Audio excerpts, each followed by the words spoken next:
those glasses you see right there, well, soon they're going to be filled up with some good homemade eggnog, courtesy of the folks I have here in the Delmarva Life Kitchen. This is Karen Brimer of Rehoboth in Somerset County. You've seen her in here before. Welcome back. Merry Christmas to you. And this is Karen's brother. This is Bruce Ramsey, also from Rehoboth. Thank you. Thanks for having us. Okay, we're going to get to the eggnog and the story behind the eggnog and all that coming up. But first of all, tell me about this Christmas scarf you got. You guys are like kind of matchy-matchy. This is the Ramsey plaid. Our roots are from Scotland, and every Christmas we bring the plaid out, either for eggnog, Christmas night, but we always enjoy, most of our family members have the ties and the plaid. Cool. Okay, so, you know we've all had eggnog, but this is a special eggnog. This is a family recipe. Tell me about it.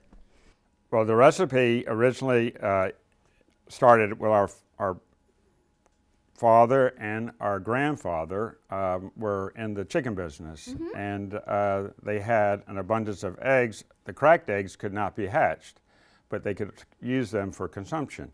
So therefore, there was an easy way to give gifts to businesses that they worked with.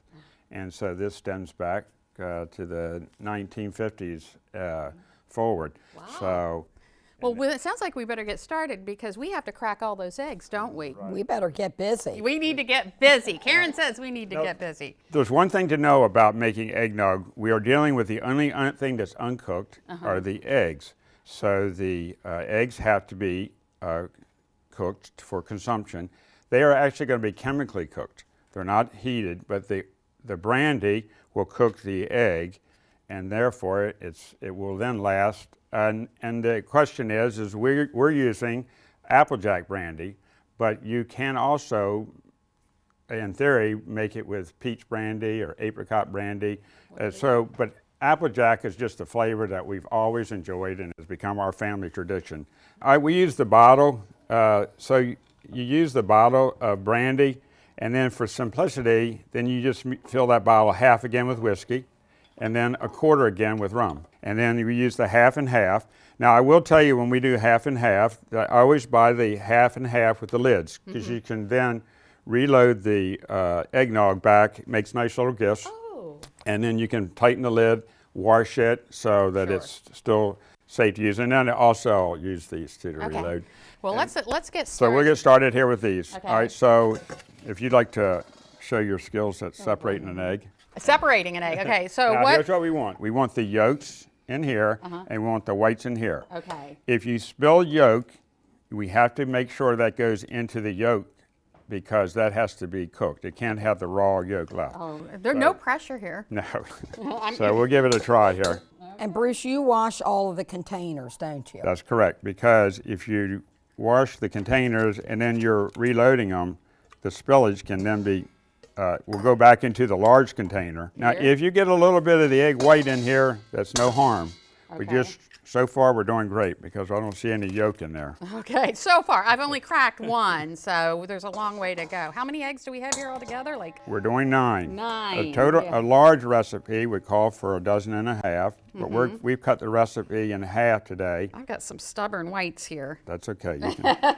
Bruce, what if you're lactose intolerant? If you're lactose intolerant, you can also use lactose-free. Because we're not doing any cooking of the milk. This is the only thing that we're cooking. Look at that, we did that pretty quickly. That's pretty darn good. Okay. Now, you set this aside, Okay. and then this will be whipped up later. Okay. And so now we're to the yolks. We have all the yolks are all in here. So we'll take the brandy, which is now we're gonna be cooking the yolks. It's time to cook with brandy. Now, if you watch this yolk, it's going to become, mixing it up. You put your beater on low. We're going to mix it completely. Thank you.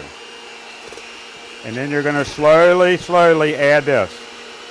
If you add it too fast, it will clump the eggs up as if you're heating them too fast. Oh, wow. So this is the only technique part that you have to be careful of. Okay.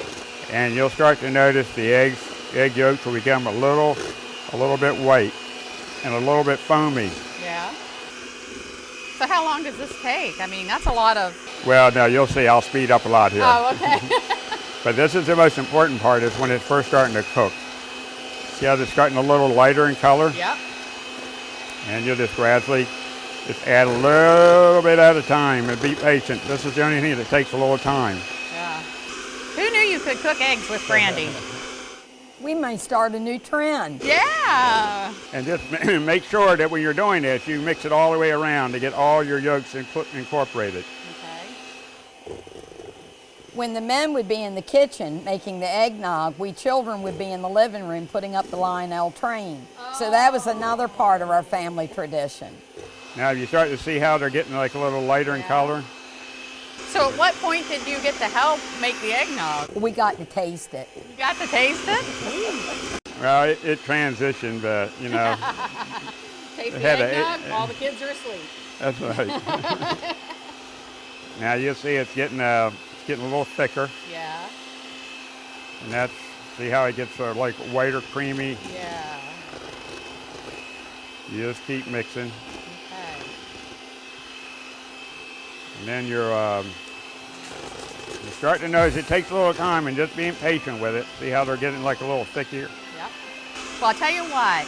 This we're going to keep this going through the break, and then when we come back, we're going to finish up the Ramsey family eggnog. Right. Stick around. We'll be right back. Right. We are back in the Delmarva Life Kitchen with, this is Karen Brimer, and this is Bruce Ramsey, and they're brothers, sisters, and they are making their secret, it's not secret, I guess, it's their family recipe. It's out now. It's out now, eggnog, and we got all of the brandy in there. It cooked up the egg yolks, so what do we do now? So now we're going to mix all the other ingredients, so I'll let you pour these too. Okay. This is And not then- one of those, some for me, some This no. is that. This is the whiskey, and this is the rum. Karen, you can pour some too. Okay. They all just have to be added. There's no particular order. They all just has to make it in the bowl. Oh, okay. So there's no more cooking of any ingredients. We hope we've made this look simple enough that you're I going to think so. want to just go out in the kitchen, go to the grocery store, and then go in the kitchen and try it for yourself. Yeah, I'm definitely going to make this Christmas. You can certainly get larger containers of half and half, Mm-hmm. but if you just think about the how you can divide it up, us with large repurpose. families, right? You can reuse those as distributing. Bruce, are you going to add sugar? This is going to add sugar. How much sugar you got there? This is 1 3/4 cups. Oh, okay. A full recipe would call for 3.5 cups of sugar. You know, it goes without saying, this is not the healthiest of drinks, That's okay. but it's But Christmas only comes once a year. That's right. you have to make Santa happy. Okay, so we got So now we have all the ingredients, and while I'm stirring this well, Karen will go ahead and mix the egg whites, of which then once they're prepared, then we will fold those in on top, and then we're ready to consume it. We'll give it a try. Okay. So every Christmas, growing up, you made this. What now? Do you make it? You made it on Christmas Day, right? Well, we always used to make it shortly after Thanksgiving so that it was enjoyed during the Christmas season. Okay. So that was our In that was the fact, we're intent. making it tomorrow night. Right, So it's we a did. tradition that we've carried on since the Right. loss of our grandparents and our parents. How much do you make each year? Oh, that's our secret. Yeah. We That's make our secret. my wife and I make about 10 gallons. A full batch will make 2.5 gallons, and then we give it away. We prepared one mix for tomorrow night. They come to our house for the night to enjoy it. How are we doing with the egg whites? We're over coming there? along. Coming along? Bruce, let me know Okay. when you're... I'm ready when you are. Okay, we're ready. So you're going to all ready. and they're whipped, and you can see ripples in it. So that Okay. usually means that it's just So we'll about just take done. that, Okay. pour And that is in that on what top. makes it all creamy? Well, it's sort of creamy as is, but this sort of adds. This is something that people enjoy. Lightens it up a little bit. Right. And then you'll stir that in, And then I get the glasses. and then ready? you get the glasses ready. Karen? So Okay. we may sacrifice one as a pouring cup, or I can use That's one. fine. Here, I have one. So that everybody has a chance to enjoy it. Now you And can we- garnish it with. Some people use Nutmeg. nutmeg. Some people may not like the whites, and they may want it without. So I'm going to use this. So here we go. And we'll have a nice Serve holiday it up. toast. Yeah, you got to have the holiday toast. Can I put a little nutmeg on mine? Is that what Sure. this is right here? Yes. Okay. Try not to dirty up your glass. You got that. Okay. Karen, and There's Karen's. I'll probably pass on the nutmeg, but Oh, okay. Karen, do you want nutmeg? Oh, sure. Oh, yeah. A little nutmeg for Karen. There we go. And you're going to pass on it? I'll pass on the nutmeg. All right. So you say you have a family? Our grandmother always had a famous toast, and we say that every time. Okay, well, let's go. Here's to you, and not a drop for you. And hope all the viewers have a Merry Christmas, Happy New Year, and enjoy the recipe. Thank you for having us. Thank you. Thank you for being here. You did a good job. Oh, he sure did.